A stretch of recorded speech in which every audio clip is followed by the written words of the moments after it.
warm welcome to Lost for Words, a podcast sharing the opinions, glories, and interesting stories of guests. I am your host Jason, and this week's episode takes us to West Africa, an area of the continent well known for being a musical and creative hub. I am joined by Enoch Boachie-Ansah, a Ghanaian rapper and hip-hop artist who performs, writes, and produces music using the stage name Guillotine Bars. Enoch talks to me about his life in Ghana, becoming a songwriter at age 10 but never taking his talent seriously until his late teens, and his early musical influences. We also touch on how he used the spare time of coronavirus lockdown to record and edit lots of tracks that he had previously not been able to dedicate time to. Enoch also runs me through some of his most recent songs and gives a preview of an upcoming music drop. This one runs at about half an hour. I will speak to you on the other side.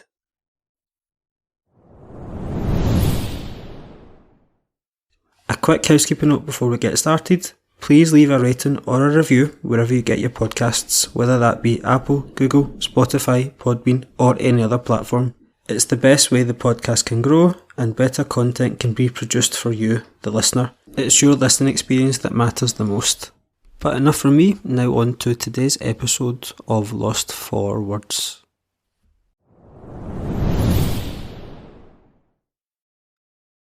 Tell me a little bit about growing up in Ghana. So which city or which part of the country are you from? I was born in Nigeria. My parents are Ghanaians. My mom is a Ghanaian. My dad is a Ghanaian. My dad is from Borno Afro region in Ghana. My mom is from Central region in Ghana. But I was born in Nigeria. But I left Nigeria when I was a baby. When I was 4 years. When you think about being young and liking music, what was the first song that you ever fell in love with? Growing up, I have three brothers, right? And growing up, I grew up listening to Coogee rap, Paris One, Nas, Big Pun, Big Daddy Kane, Rakim, all these guys, Wu Tang. My brothers used to listen to them, and my big brothers had influence on me, so he listened. So they introduced me to all these guys, and I wrote my first song when I was like 10. When I was like 10 years old. Who did you go and see for your first ever show? My first ever show, it was Shaggy. He came to visit. Yeah. He came to Ghana. Yeah, that was my first show. Shaggy, then I think in the early 2000s, Shaggy was big. And, yeah, that was my first show. When did you start to perform or produce or write songs of your own? I wrote my first song when I was 10. I started producing when I was 16. Yeah, but I wrote my first song when I was 10. I didn't take it serious, I just thought it was I just had passion for it, and I just thought it was something amazing. So yeah. So when you're grown up, so when you go to school, is music something that's taken really seriously? I never took it serious because I took it serious when I was just a few years ago, just 6 years ago. My brother produces as well. He was rapping, and we had a group. We formed a duo. It was called the Brotherhood, and he was flipping beats, and I was freestyling to the beats that he was freestyling to it, and he came with the idea. We are brothers, so the Brotherhood. You get it. That's how it came about. For the first, we dropped a mixtape, and I didn't take it serious because I told maybe I was doing music because I know I can rap. So after we dropped the first one, I was listening to people's reaction, the comments, their reaction, their opinion, what they think about it. I was like, okay, let me go ahead. I can do this. So started from that. Do you remember the first live event that you sort of performed at? Yeah, it was a show. It was a concept. It was something they do every year. It was yearly, and it was here in Ghana. That was my first time performing. Um, yeah, I thought it was amazing because there were so many artists, on board, and it was a big stage, and I think it was a good thing. It was a great experience. Yeah. Who are your musical heroes, would you say? Who do you idolise and respect the most within the African or Ghanaian music scene? My influence, right? Growing up, I grew up on people like Rakim, KRS One, and Big Daddy Kane, and these guys are from New York. So those are my major influences because I grew up listening to them. Have you ever had a disaster or a bad mistake happen to you while you've been on stage? Um, oh yeah, I would say it's a disaster. Um, there was this show. There was this there was this show I was supposed to perform, and something came up. I think there was a problem with the artist on bill or something. Something came up, and I had to wait for like 6, 7 hours, and I had to wait for like 6 hours, and you know, it, I didn't, I was not called to come on stage to come perform, and I knew the organizers of the show, and that day wasn't my thing. I didn't want to perform, and it happened. I didn't perform, but me being there for 6, 7 hours, I just thought maybe that was a waste of time or something. But I think it was a good thing because I was not sad, I was not mad, I was not, I was like, okay, nah, today is not my thing. I never wanted to hop on stage, but you telling me I'll be on stage in the next 30 minutes and 1 hour, 2 hours, 3 hours, 4 hours, and I'm now on stage, um, I saw that. I saw that as disrespect. Who is the most famous musician you have ever met or worked with? Wow, the most famous. It was a short. It was a short. Uh, we. I think he was around for a short stay, and I didn't know. One of my friends, right? Uh, he was going out. He came. He called me on the phone. He was like, "Oh, let's step out." And I didn't know Memphis Week was going to be in the building. I saw Memphis Week, and growing up, you know, watching Memphis Week and Jay Z and all these guys, like Rockefeller, Memphis Week, Jay Z, and I was like, "Yo, this is Memphis Bleak," and he got this Rolex, with a rocks on. I was just looking at his watch, and I was like Memphis Bleak, and seeing someone on TV every day, and meeting that person, yeah, And was he polite and friendly? yeah, yeah. He, we had a short convo, and I think he was, uh, yeah, I think he's a nice person. He's a nice person. How old are you now, Enoch? 29 in December next month. Right, so you're 29-year-old Enoch. What would you say to 10-year-old Enoch that's just starting out writing music? What would your advice be to your younger self? I wish I took music serious when I was 14. Yeah. And what do you think, say you had taken it more seriously, what difference do you think that might have made? Would it have changed anything at all?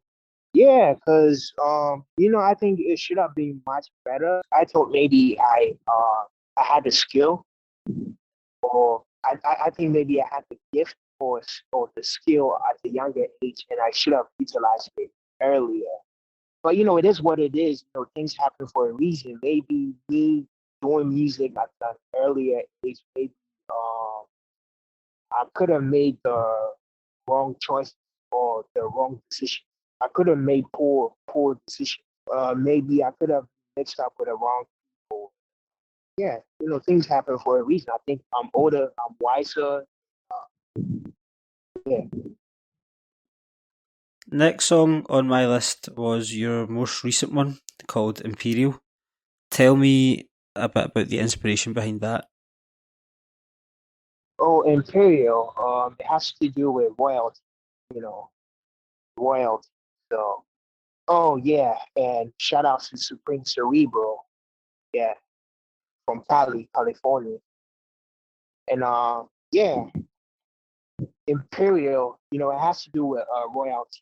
So talking about the king of this rap thing, kind of thing, bar for bar.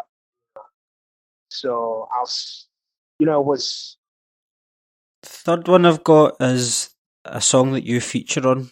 It's probably one of the. I like this one when I was listening to it. It's called Dead to Me. And the artist name, I think, is it She or Shy? Yeah. Oh yeah. Yeah, she's my girl from Florida. Yeah, so it's her song, right? And it's featuring myself, right? And oh, I have a new music coming out tomorrow. It'll be out tomorrow. And yeah.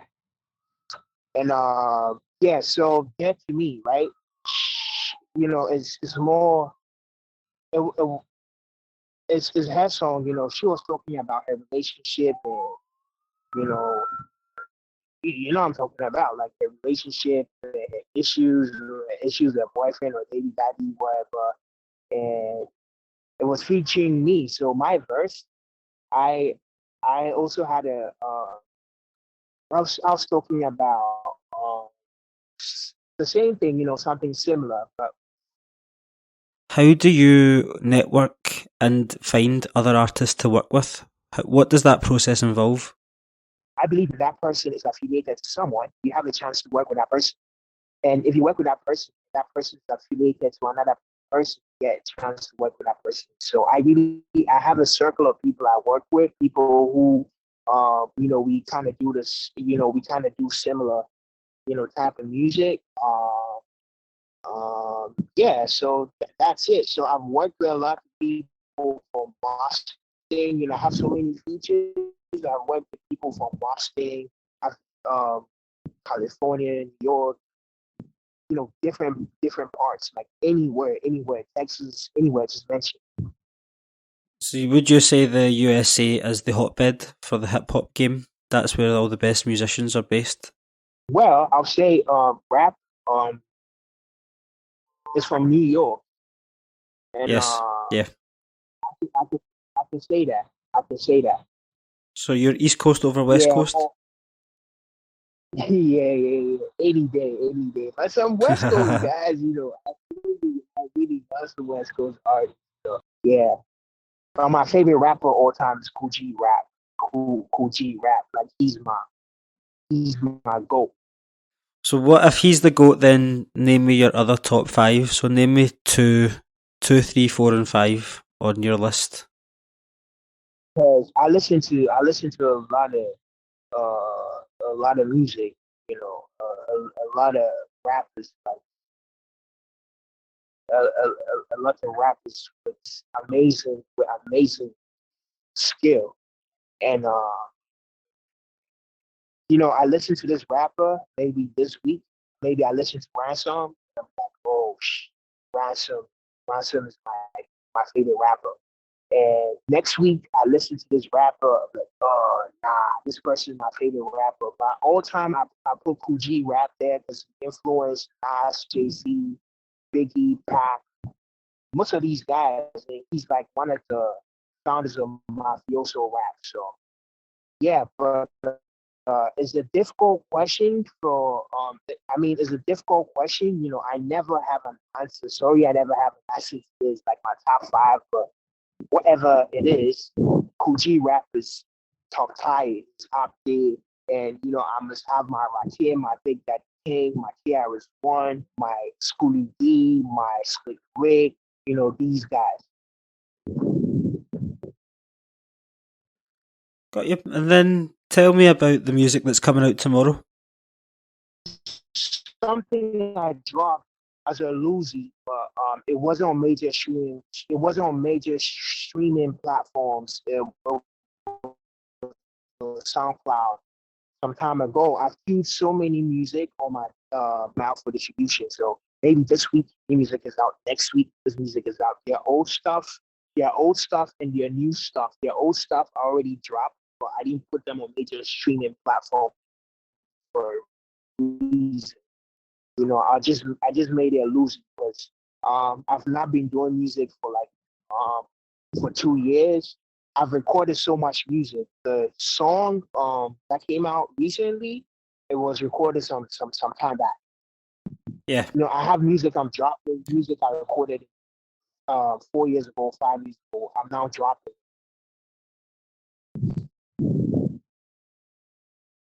What impact did COVID and the pandemic have on your ability to record music? I recorded so much music. 2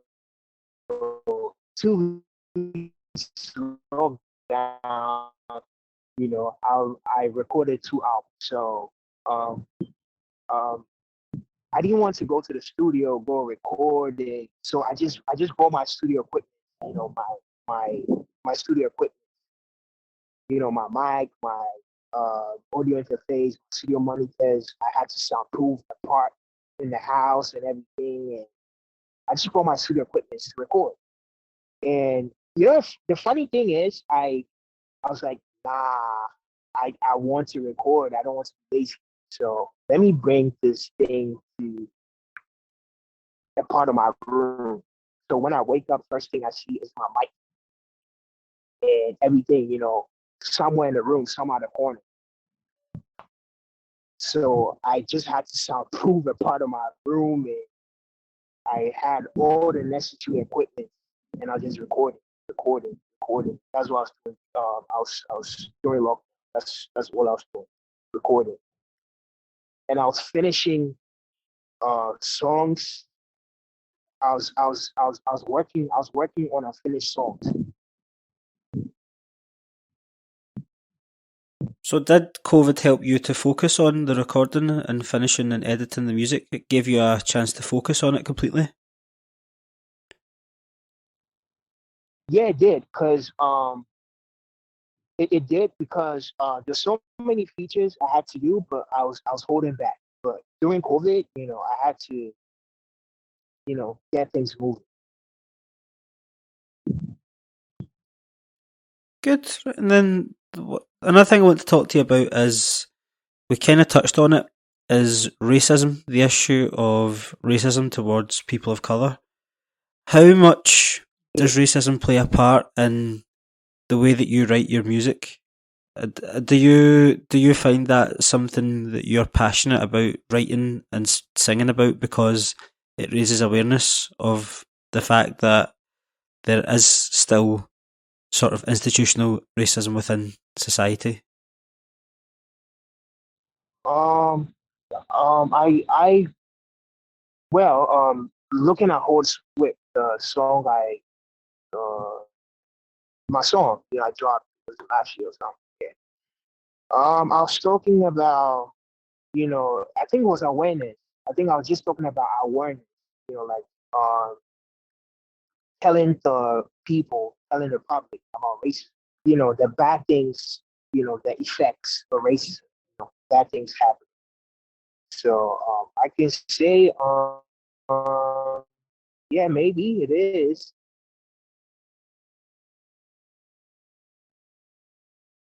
Right. Next, then, just to round off and start to talk about the future, Yeah. our next question is, what is the biggest challenge that is faced by up and coming musicians in Africa? What's the biggest barrier to success? Well, I'm exposed because travel a lot. I work with people. I'll say I'm exposed. Every artist. I'll say, uh, challenges. But yeah, well, I think compared, talking about music from the last decade or some years ago, those who came out, who came up in the late '80s, Gareth Warner, Rakim, there's no internet, right? But now, if you have internet and you can use social media, you can make streams, you can do a good thing for yourself. You can push whatever you're doing. So I think now is better, but there's still some challenges because music is expensive, right? So you must have a budget when you're working on music. F- Round off then, how strong would you say is the music industry in Ghana and Africa just now? I think now is I know someone, right? I know some artists I know a Ghanaian, right, who's on Billboard right now. Like the African artists that talk charts, right? Nigerians, and Billboard on Billboard that talk charts, right? They are talking charts on Billboard and everywhere. Like, and they're from Africa, so I think there are people doing some big things. And I know someone, right, who just had a debut on Billboard last week, right? She's Ghanaian. Uh, yeah. So I think it's better um now. Looking back at some years ago, nah, it wasn't like that. Where would be your dream venue to perform live? That's a difficult one. I never thought about. I never thought about that. Uh, wow, wow. I'm still thinking about it. But anyway, my thing is once um if that I'm feeling the vibe and I have that positive energy. Yeah, sure. I'm anywhere's fine. Anywhere's fine. Probably should be a stadium or something. Probably a stadium or something. Last question. What can we expect to see from you in the next 5 years? Where would you like to be in 5 years' time? 5 years. Um, 5 years. I want to have all my dream features. Like working with more people. I've worked with some producers. I've worked with some artists I grew up listening to. So I want to be.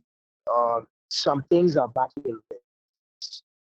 So if I work with this person, if this person is on my back end list and I work with that person, that's a check. So in 5 years,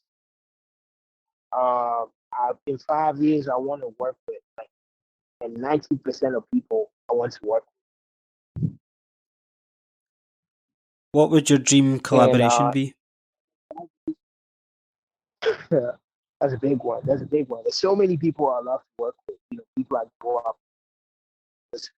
So many people. So many producers, rappers, people I can't mention. So five and five, 6, I won't be rapping forever, but maybe occasionally. But in 5, 6 years, maybe when I'm maybe in my late 30s, I'm planning on. I plan to manage. To round off, where can people find you and your music? Spotify, iTunes, all the major streaming platforms. I'm putting more music up, and yeah, sure, all the major streaming platforms. I was away for some time, like I was not recording for some time. Okay, I was recording, but I was not dropping music for some time. I had to start again, like dropping. So yeah, so you should expect more music from Where can people find you on social media? Twitter at Guillotine Bars. Same on Facebook. I don't really use Facebook much. Um, Snapchat, Instagram, and yeah, Google. You can just Google Guillotine Bars. Everything will pop up. All my social media, everything. Spotify, iTunes, everywhere. Brilliant, thanks so much. That's me. Hey, how's sport? It's How's sport? alright, yeah. How's sport? It's cold. It always is cold, but it's nice. Autumn's quite a nice season, but yeah, it's okay. We're not too bad for COVID just now. Yeah, I'm in Ghana now. How's You should come Ghana? visit. It's good, right? No bad, You should come visit. See, 10 years, no longer than 10 years, 15 years ago, it was the World Cup, and it was the 2010, the South Africa World Cup. I've got a Ghana strip. I had one when I was 15 years old, and it was the one that they Okay. wore against Uruguay. It was the Asamoah Gyan on the back. Yeah, my John, yeah. Yeah, he's my uncle anyway. He seems like a nice guy.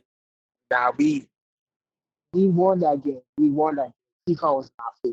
FIFA He was did not win fair. that game. That was a joke. What happened? It wasn't fair because the ball crossed the line, right? Before Yeah. Suarez hit the ball.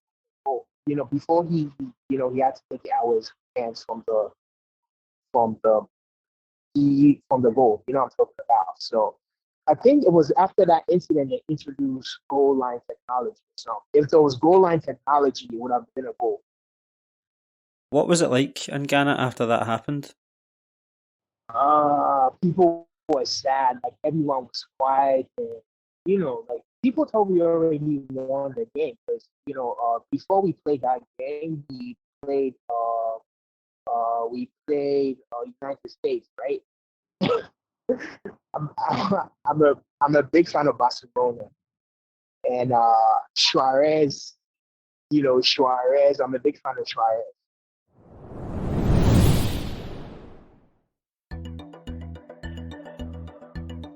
And that's a wrap. A massive thank you to this week's guest for coming onto the show. I hope you all enjoyed listening as much as I enjoyed chatting. All of the relevant social media accounts can be found in the show notes. The usual bits and pieces from me to see you out.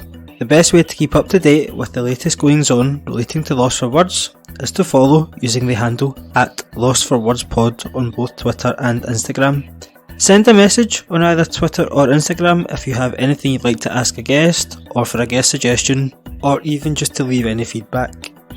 The best way to support the show is to hit the subscribe button wherever you get your podcasts, and if you use an Apple device, a 5-star review in the podcast app would be amazing. If you like what you hear, tell someone. Word of mouth also helps us to grow.